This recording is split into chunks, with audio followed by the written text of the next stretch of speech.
పేరు శివరాం ప్రసాద్. ముందుగా SSRK YouTube channel కు స్వాగతం సుస్వాగతం.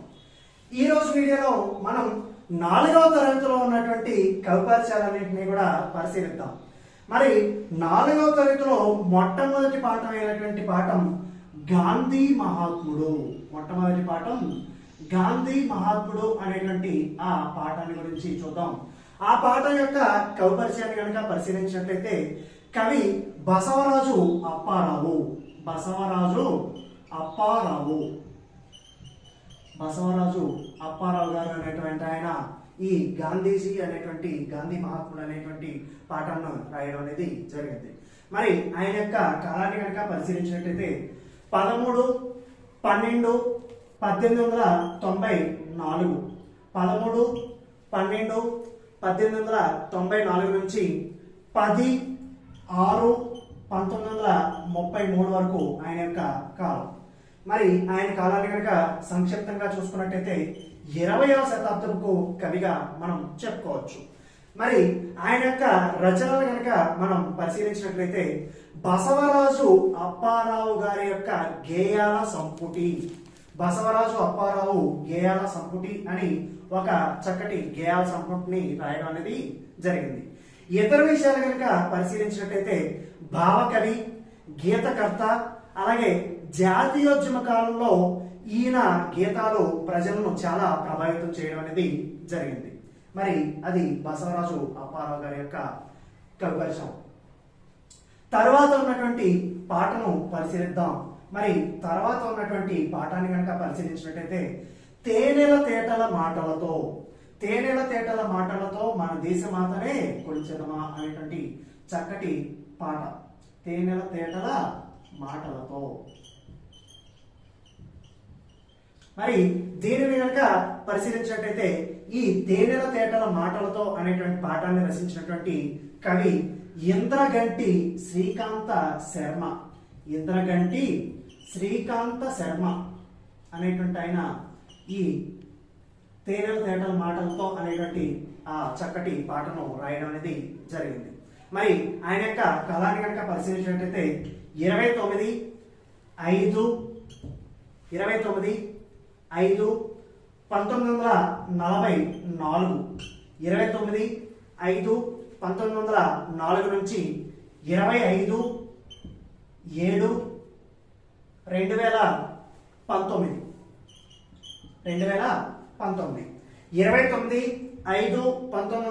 29/5/1944 నుంచి 25/7/2019 వరకు ఈయన యొక్క కాలంగా మనం పరిశీలించవచ్చు.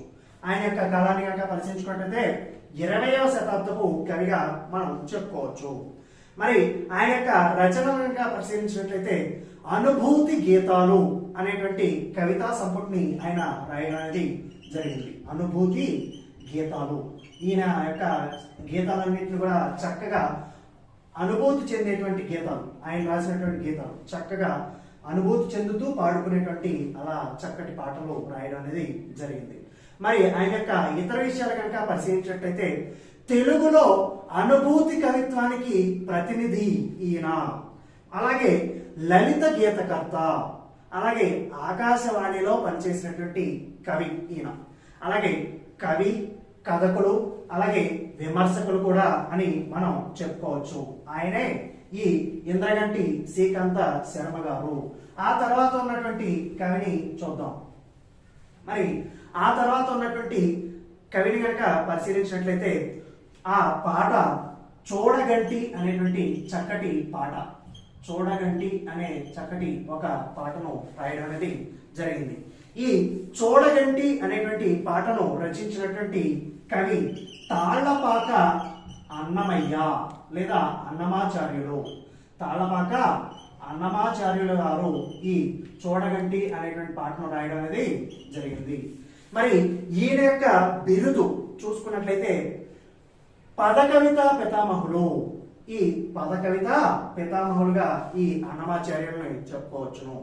మరి ఈయన యొక్క కాలాన్ని కనుక పరిశీలించినట్లయితే 9/5/1408 నుంచి అన్నమాచార్యుల యొక్క కాలాన్ని కనుక పరిశీలించినట్లయితే 9/5 1408 నుంచి 23/2/1503 వరకు ఆయన కాలాన్ని మనం చెప్పుకోవచ్చు. మరి సంక్షిప్తంగా కనుక చూసుకున్నట్టయితే 15వ శతాబ్దపు కవిగా మనం ఈయన్ని చెప్పుకోవచ్చు. ఈయన 32,000 సంకీర్తనలు రాశారు అని ప్రసిద్ధి. 32,000 సంకీర్తనలు రాసినటువంటి కవి ఈయన అని మనం చెప్పుకోవచ్చు. ఈ 32,000 సంకీర్తనలలో చాలా వరకు కూడా అలభ్యమైనటువంటి అవి. సో కొంత పార్ట్ మాత్రమే లభించడం వల్ల కొన్ని మాత్రమే లభ్యంగా దొరకడం అనేది జరిగింది. మరి ఈయన చేసినటువంటి సేవలు కనుక చూసుకున్నట్టయితే వెంకటేశ్వర స్వామి కేంద్రంగా విశిష్ట సాహిత్యాన్ని, సంగీత సంస్కృతిని నిర్మించినటువంటి కవి ఎవరంటే తాళపాక అన్నమాచార్యుడు అని మనం చెప్పుకోవచ్చు. అలాగే ఇతర విషయాలు కనుక మనం పరిశీలించినట్లయితే తేట తెలుగు పలుకుబడితో దేశీ పద సంపద, అలాగే వాడిక భాషలోకి అపురూప మాధురి వీరి యొక్క కవితల్లో పొంగి పొర్లుతూ ఉంటాయి. అదేవిధంగా ఆ తర్వాత ఉన్నటువంటి చక్కటి కవి ఆయన గురించి పరిశీలిద్దాము. ఆ తర్వాత ఉన్నటువంటి ఒక కథ విందు అనేటువంటి చిన్న కథ ఉంటుంది. ఆ విందు అనేటువంటి కథను రాసినటువంటి కవి సోదుం రామ్మోహన్ అనేటువంటి ఆయన ఈ విందు అనేటువంటి ఆ చిన్న కథను రాయడం అనేది జరిగింది.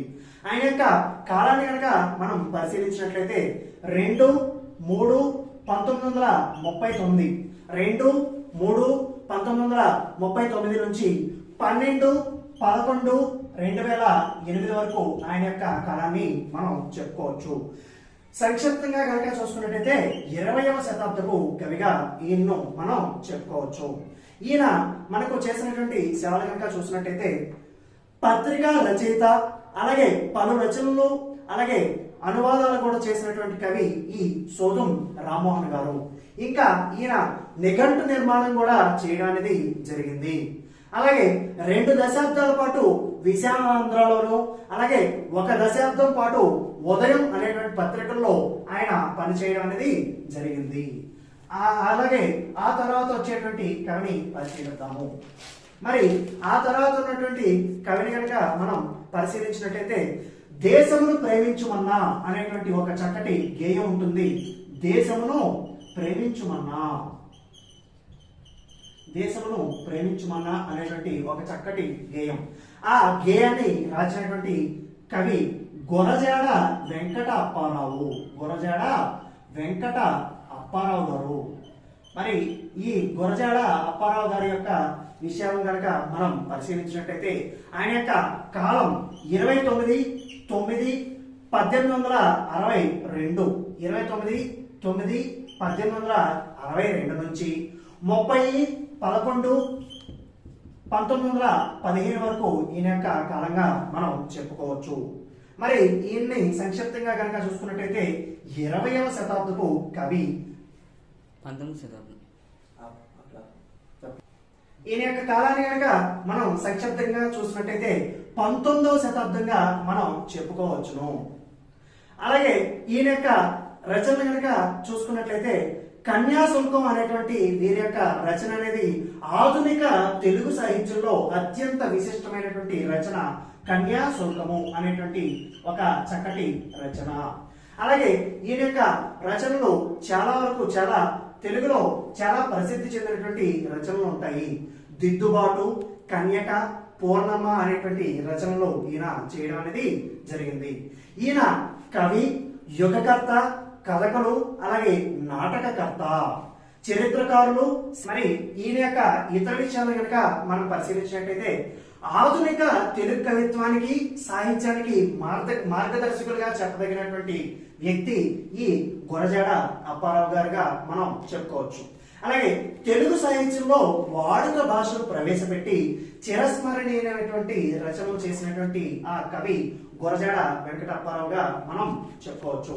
అలాగే ఈయన కవి, యుగకర్త, కథకులు, నాటకకర్త, చరిత్రకారులు, అలాగే శాసన పరిశోధకులు, అలాగే అన్నిటికన్నా ముఖ్యంగా బహుభాషావేత్తగా ఈ గురజాడ వెంకట అప్పారావు గారిని మనం చెప్పుకోవచ్చును. అలాగే ఆ తర్వాత ఉన్నటువంటి రచనలు కనుక పరిశీలించినట్టయితే తర్వాత ఉన్నటువంటి ఒక పాట, చక్కటి పాట తెలుగు తల్లి అనేటువంటి ఒక పాట. ఆ తెలుగు తల్లి అనేటువంటి పాటను రాసినటువంటి కవి పిల్లలమర్రి వెంకట హనుమంతరావు. పిల్లలమర్రి వెంకట హనుమంతరావు. ఈ పిల్లలమర్రి వెంకట హనుమంతరావు గారి యొక్క కాలాన్ని కనుక మనం పరిశీలించినట్టయితే 7/5/1921 నుంచి 13/9/1989 వరకు ఈయన యొక్క కాలంగా మనం చెప్పుకోవచ్చు. సంక్షిప్తంగా కనుక పరిశీలించినట్టయితే 20వ శతాబ్దపు కవిగా మనం ఈయనను చెప్పుకోవచ్చు. అలాగే ఈ పిల్లలమర్రి వెంకట హనుమంతరావు గారిని పరిశీలించినట్టయితే ఈయన కవి, విమర్శకుడు. అలాగే ఈయన చాలా సాహిత్య వ్యాసాలను, కథలను, ఏకాంకికలను, ఖండకావ్యాలను రాసినటువంటి కవిగా మనం చెప్పుకోవచ్చు. ఈయన రాసినటువంటి రచనలు కనుక చూసినట్టయితే సాహిత్య సంపద, అలాగే ఇంకా ఆంధ్రాభ్యుదయం,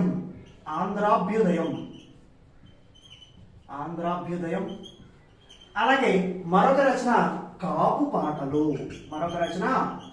పాటలు అనేటువంటి ఆ రచనలను రాసినటువంటి వ్యక్తిగా మనం ఈ పిల్లలమర్రి వెంకట హనుమంతరావు గారిని మనం చెప్పుకోవచ్చును. ఆ తర్వాత ఉన్నటువంటి కవిని మనం ఇప్పుడు పరిశీలిద్దాము.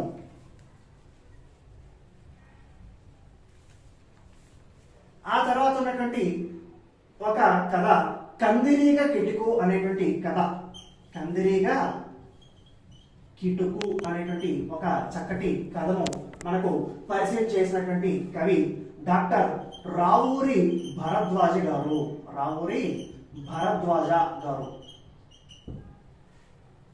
మరి ఆయన యొక్క కాలాన్ని కనుక మనం పరిశీలించినట్టయితే 5/7/1927, 5/7/1927 టు 18/10/2013గా మనం చెప్పుకోవచ్చు. సంక్షిప్తంగా కనుక మనం పరిశీలించినట్టయితే ఈయన 20వ శతాబ్దపు కవిగా మనం చెప్పుకోవచ్చు. ఈయన యొక్క రచనలు కనుక చూసినట్టయితే వీరి యొక్క తొలి రచన విమల అనేటువంటి రచన, తొలి రచన. అలాగే అపరిచితులు అనేటువంటి రచన.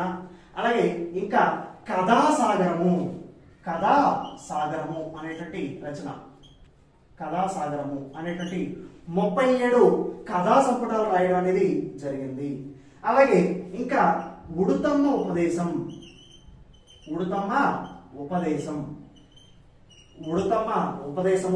అలాగే ఇంకా కీలుగుర్రం, ఉడతమ్మ ఉపదేశం, అలాగే కీలుగుర్రం వంటి 43 పిల్లల కథలు రాయడం అనేది జరిగింది. ఇంకా కనుక పరిశీలించినట్టయితే కరిమ్రింగిన వెలగపండు,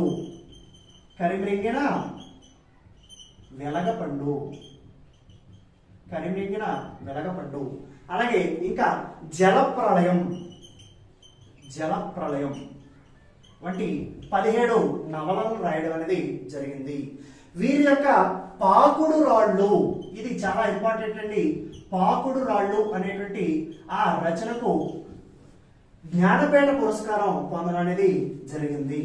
అలాగే ఈయన యొక్క పురస్కారాలను కనుక పరిశీలించినట్టయితే జ్ఞానపీఠ పురస్కారము, అలాగే కళా ప్రపూర్ణ, కేంద్ర సాహిత్య అకాడమీ అవార్డు, అలాగే సోవియట్ రష్యా భూమి నెహ్రూ గారి యొక్క పురస్కారము, అలాగే రాజాలక్ష్మి ఫౌండేషన్ వారి అవార్డు, అలాగే గోపీచంద్ జాతీయ సాహిత్య పురస్కారము, అలాగే ఆంధ్రప్రదేశ్ ప్రభుత్వం వారి చేత కళారత్న అనేటువంటి అవార్డు, అలాగే లోక్ నాయక్ ఫౌండేషన్ వారి యొక్క పురస్కారము ఈయన పొందడం అనేది జరిగింది. మరి ఆ తర్వాత ఉన్నటువంటి కవిని మనం పరిశీలిద్దాము.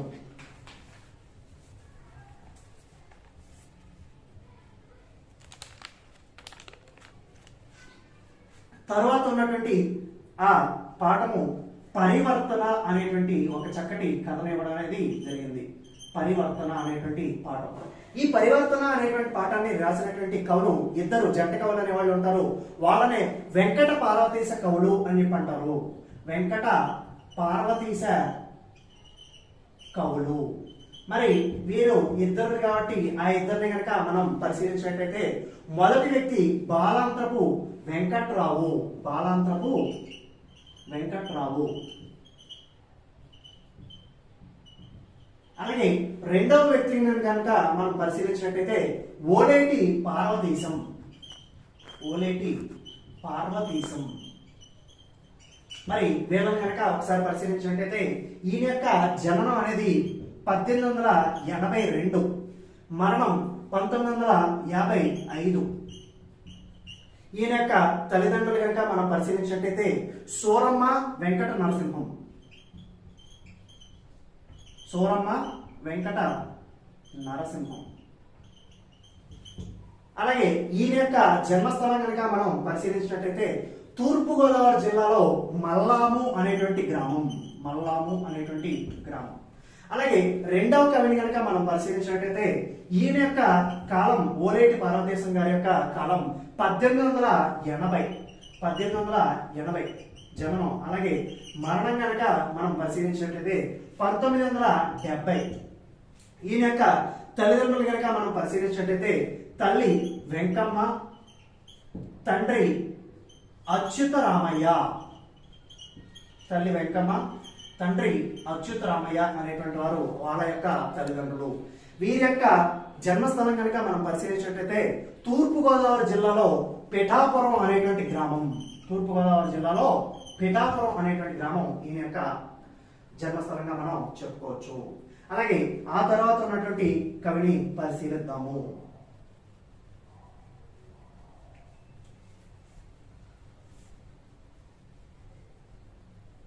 ఆ తర్వాత ఉన్నటువంటి కవి ఆ పాట చక్కటి పాటను రాయడం అనేది జరిగింది.